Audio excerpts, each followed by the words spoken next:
Be menye ye to ado pena. Ntsuvi ade yo va gbɔ. Wa eŋlɔ be do pene wa. Me kpɔ be ŋutsu aɖe va dzo dzedzi nye. Do avu na me do wli mo wɔ avu petipeti. Le nye tɔgbe atiglinyi adelia ƒe ŋkɔmea nu yɔ tɔtɔgbea mate nɔ dzɔdzɔm le miaƒe dukɔme ye miakpɔ ɖoƒe na wo kekeŋ. Aƒetɔ ɖe he gblɔna na wo be wobe dina o. Anɔ futo na nyɔnua. O ezitɔe. Egava tɔ mo gbɔ hanyahanya la. Ta gbɔ kunɔ ya. Me nyana nu o. Me zoro to fi ya. Ve dua me gbɔ le edua mea. Me ba me gazi abi na mo. Abitɔ abi vena. Tata tiari. Yo di mi anane ke gbe ola. Yin to mo de si ade na mi. Tawa, ta si na nya nyɔnwo le dua mea. Nya dua me nyɔnwo mi yɔ ɖeka mi nya ba tɔ kuno. Mi kplani. Mi funa. Mi kɔ e ko sina. Miawo la pe Amegbelo.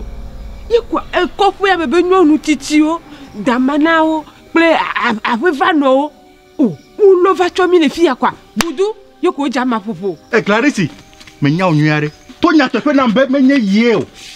De enu papawo ta, egbe vi madimadi. O, du vi madimadi na ma fue. Egbe ƒoɖa si wo me lea. Me ƒo gbe ɖa si wa. OK, yɔ viwo no ava. Me de be adevi abe jago le jiwo de. Nye me buba mele ni. Me buba mele. Va mi akonta.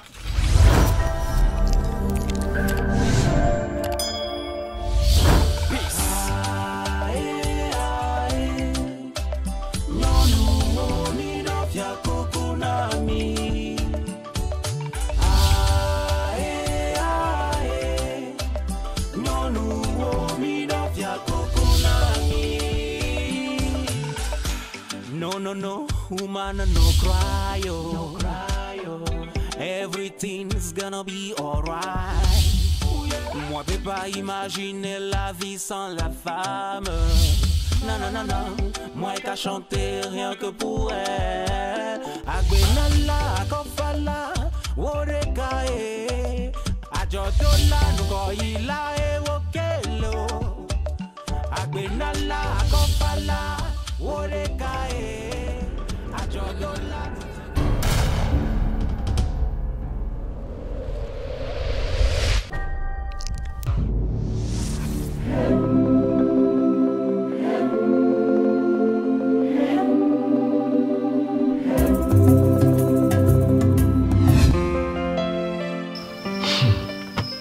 Ama. Viens, Ama. Papa. Fond.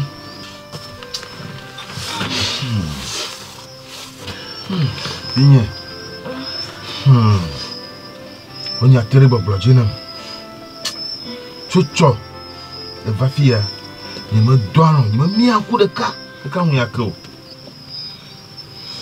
Blabudem. Elle l'a bé. Il y a eu le sauvage. Et où sont sonnant? Tu as bon yam le douame. Et me va-t-il do yam? Il me garde fort douame pas. Et Amérique va brownam bé. Et nye me bazozan. Ba y doumame. Que va datame. A douame de bon. Oh, viens. N'est ma bloa. Oh, me ta. Toi, Biomani baille 10 000 et non. Son nom coucou. Pour les dire. Mais carotio. Elle a baigné ma voix. Et il va venir. Yéye. On y bébé. Et il y a plus de vie. Mais. Crassi. Me dit ma cadeau à l'ébé. Et il va ni mignon dit pour la béa. Il est un babé à datao.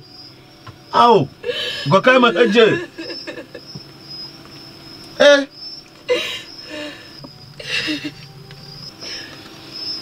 On a des caméras à signer Oube.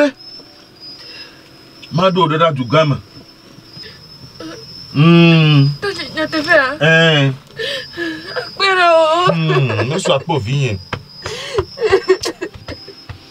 Mado de la du gamme. You know what? Mon number, la signe. So bad.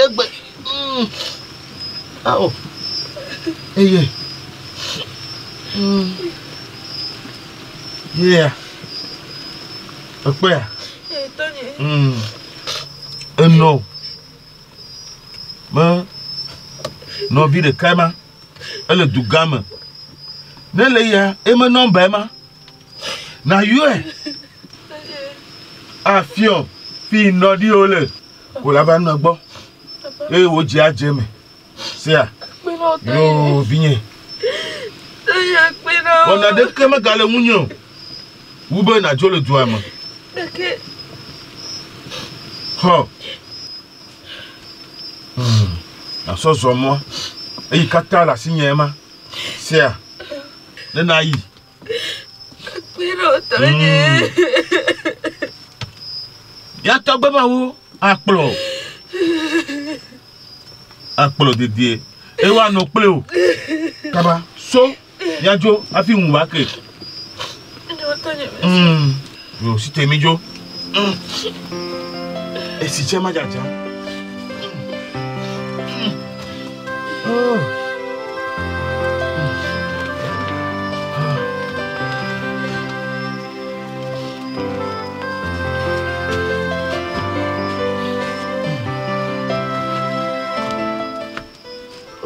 Si a yo gbe o do na so si ame America chama po kware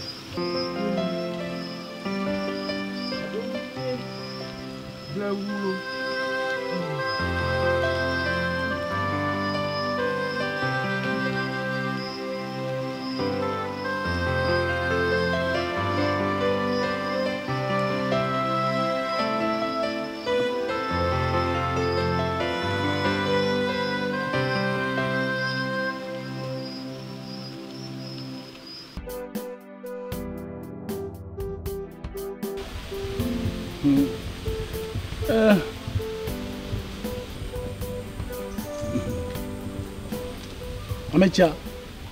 Ametia.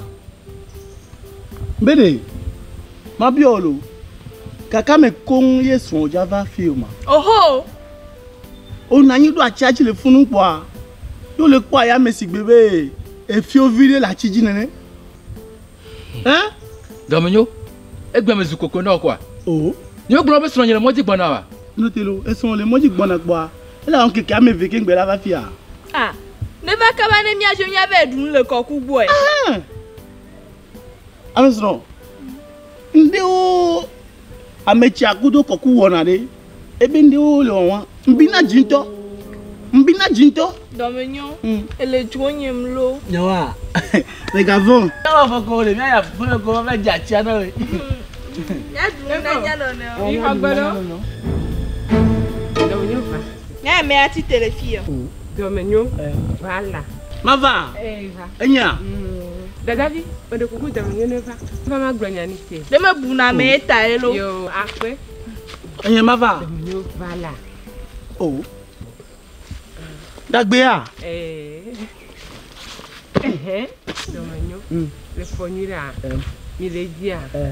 Domenyo amade. Domenyo amade. Domenyo me fita amade. Amaka. Bengeke to. Ama bu le kope ame. Me di ama po la kaka je me kwa ma. Domenyo amade. Ye kwa ma la vie ko ri. Ne me pro fifele. Ve ti am fika amaloa. La kom ke va ti pro. Aha, boko. Konfo. Ma biolo. Oyo si ti la ko me kanya kwa. Fale bio mamade, okpokume ekunye mere amalefia. Amale kume na ma. Domenyo. Enyele kuna. Amale kume. Enyele kuna. Fanya. Bere. Ya ko me chumpele wale. Ko do planya. Kuna ma pula. Komere. Kuna ma pula. Oh. Ya. Babo. Ya ko be. Ya ko. Police bio. Gravio. Oh, what was going on? Oh, what go on? Na ma. You must go grab it.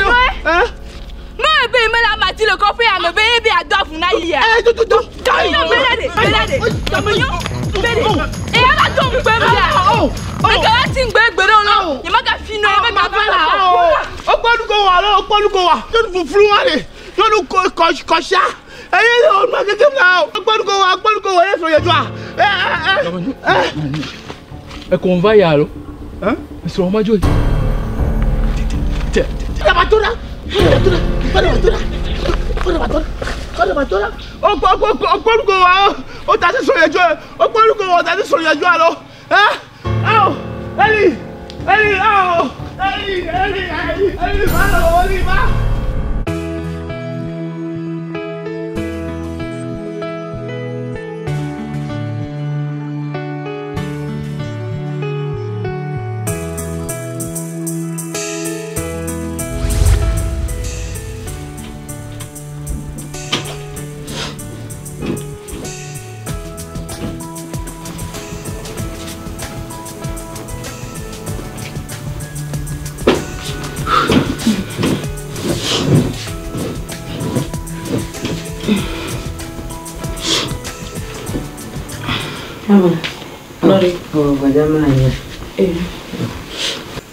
Ama, Nore, Amegbetɔa. Wezo kaka. Awa ma mende ko me va gbo. Nyale susudo, makwaji ya kokude no. Kokude de ke me blondi le kope ame. E me jole gbota. Ehia yo jebe ike no me gavale wa. Enye akpota. Baba kure nu ko jole kope ame tala. Ikonye to be nu ko wona mta. Yo obe eno ba inenema. Ake. Ike wo kaka dolekea eji yo nyeme. Etimba. Wa me bia cho asi obe na kwakem. Na ngono be no kekem. Be ke varu tuka me fia kwa. Nye ko be varu ino boy. Dejidi na vo. Ape me lisia le towe. No abe no ike koji boy lenene. Na hayare kejro. Nende hiawa biam maweno. Isia. Gafadia. Ino nori. Mese wonyo. Ye mango be nonye nyi. Nyimate bije do. Bikaka. Gake nyare kare lisi mejibe mabia. Nyaka. E meto nyure nyigba. Ya hambleto. Voilà. Me dit là c'est chaud ton nom. De nous si elle me nyate père. Ama. Nore. Evinyenye. Elle me nyate be.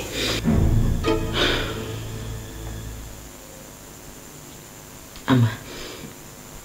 Me blono ho beri. Ono benya ho ma. Sia nyamo jovai. Nele nyamo de dime maten no agbea. Le tukame kalonia no du ni dodi. Eva tukame fia. Agbe gomete peva. Ne ko nyamo de tame maten no agbe wo. Avo abele kejo. Tangola benyamo. Sia. No me se benyamo. Benyama. Sia. Agbe no.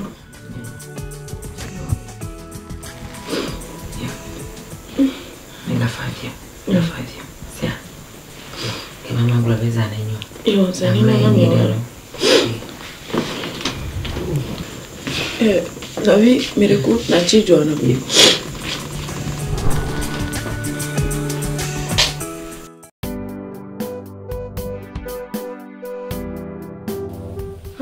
Domenyo. Adolo nye wuma ale gbegbe. Oh, mi ke koku eti o. Ola. Koku ya toro nyale mule nyori ya takbo mule si olo. Pourquoi me tourner bi ya so no va mi ada le fia. Allo ya da no so akome ya so va mi adua. Evo. Ele akome dare. Oh. Yo gbo fi la bi no be nyon vi wa vale wonde ebe nyo chiya. Ebe nyo chim. Oh. Koku ha ma jodi o. Ama. Ama eh. Ama. Oh, ça va pas mal. Mais à vivre là, j'arrive vraiment avec la maman là. Oh. Ama. On a sauvé. Je vous viens pour me copier avec moi. Comment ça va quoi? Ama. Oh, mau. Amo le bizarre là. Ama de ha. Oh, je vous viens avec le copier avec moi. On va pouvoir le tuer. Oh. Koku.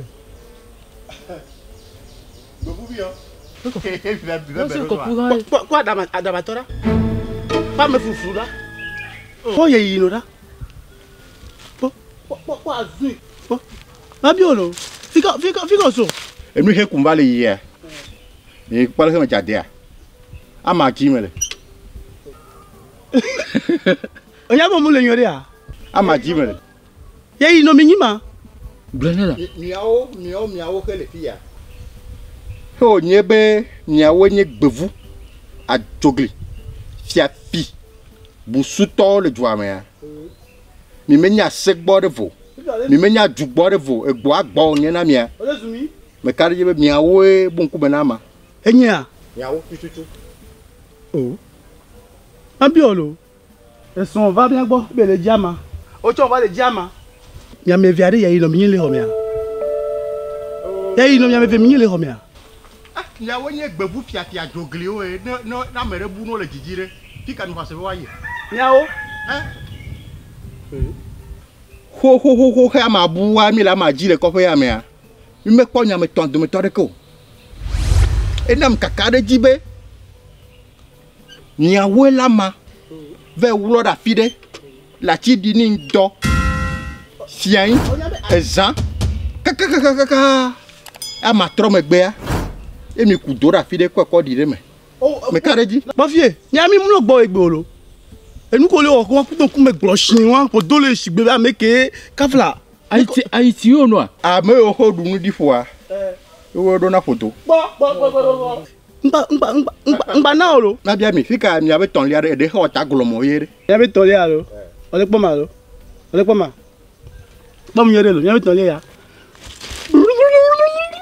Ko mi akọ se sisi bisi bon. Ya be ton la be ku bode ya. Ya be ton le o. Ni cho ho po gu ya na mi ye mi no nbla nunu wo se be yo etu anvi yo yen ne. Onya mi ge ja o. Ha? On me le nyoro, ja da lo klo be gbi me. E klo ka be gbi mo. Me o ja da lo klo be gbi me. Mega ho se be ni cho mi a he mi do gamona mi bamfua. Mega ho se be yo re. Nyawa. Ni le mi anti comité ma fille. Nyawa lo. Tote. Right now. Oui là.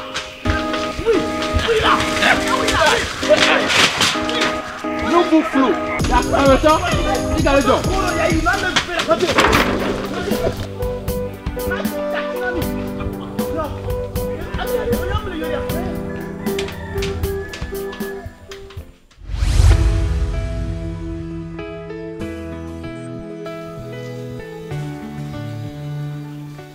Ama. Nani. Ela me jero ko pere kaya. Choza me ajoni po. Ebe ndia ebe do me to java to gbe nai. Pele ti mi ajira ame jero ko pero. Kaba wa le ti akunya male ko me. Ne chovire.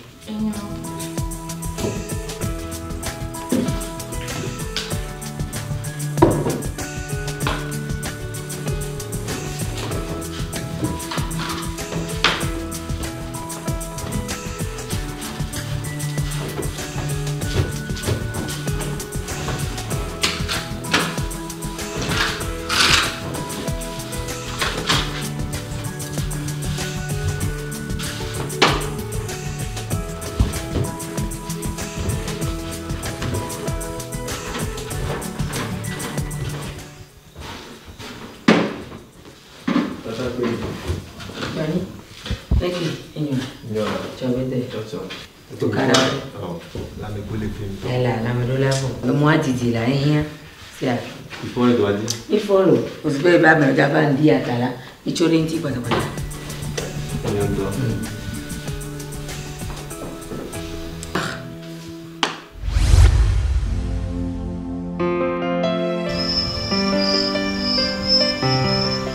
Ametia Fuseni. Tonya te pena ba mame va ibo. Tonya te pena ba mame va ibo. Maintenant to pour le joie. To pour de vieux me l'on a ma venia boga ke ametia me kakadareta. O dia mata fisia fio o pro ha du ya me. O me kwa ma. To te pena ba mame va ibo. Pour nous nam là. Anya foi. Obe hono jebate kwa avlier Je pas me amaba. Modo de la dugama. E oluka. E do ma do la dugama. Devia ji pombele no cho devia do la dugama me kura na mo wa. Modo de la dugama. Amegbetɔa le tame se. Buka ebe ya gona mo. Ewo yin mo do ndo. Mono edo ya mo. Efi gbogbo pomele. E o ha agbababe ya de pinye. Oh, amere be ya de bi agbo o dia. Ame aja agbo a, amere be ya de bi agbo. Kono bo maje. Oh. No ko se ba me toto ni. Ama. Va.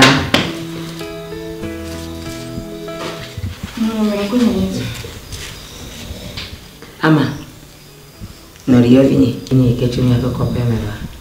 Ama Johnny. Bibi ke be nyame blo no. Be me po aji eti ya yenye. Ah, ejo jina me medesio. Ejo jina cha. Selo donyore. Yo, ape. Ba ma ido ayi. Johnny, eyena ya.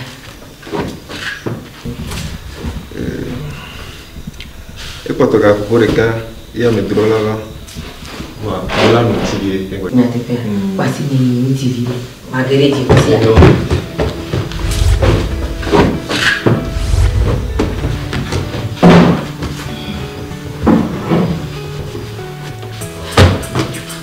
Ama. Itu aji na wa cha. Mak bo Johnny bo mama. Okay.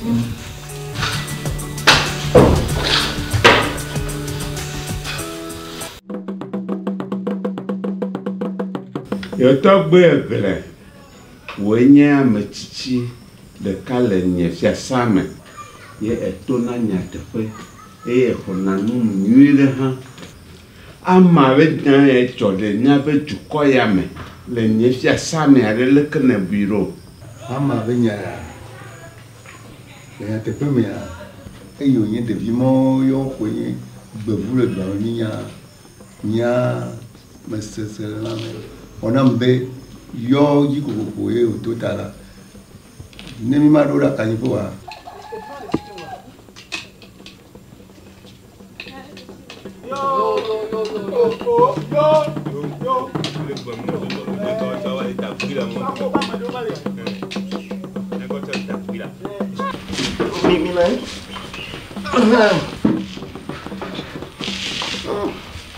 Amachicha, tobi mi la gbasa.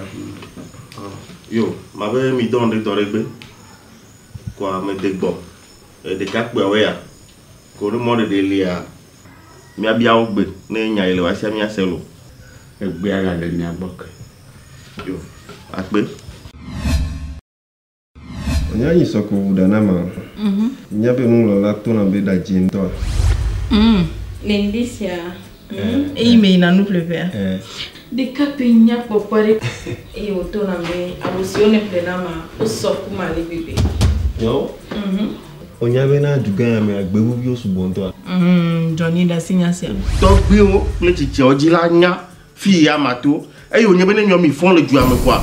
Gbevu ko mi ora chagla la ko mi chana. Fi ya mato to goji la nya. Ondia. Onya anya amalu bore. Bi karanya glomi le ja. Mécancété. Oh. Pour la tête en déjà. Mais t'as tout besoin de mi. Les niais si au blog à Jajinama. Et ben n'y bioto Lomé. Oh, c'était ma poste. Bientôt.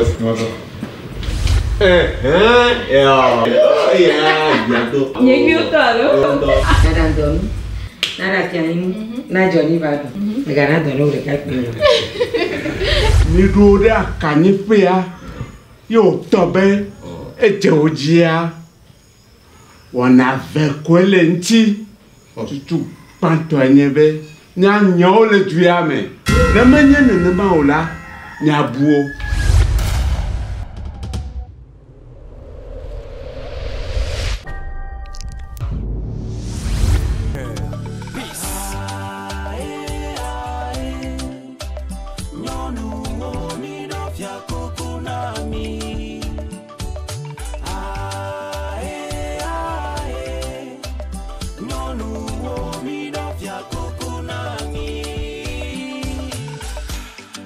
No, woman, no cry, oh. Everything's gonna be alright. Moi, peux pas imaginer la vie sans la femme. Non, non, non, non. Moi, qu'à chanter rien que pour elle. Agbenala, akofala, worekae. Ajodola, nukoila, ewokelo. Agbenala, akofala, worekae. Ajodola, nutifafa, ewokelo.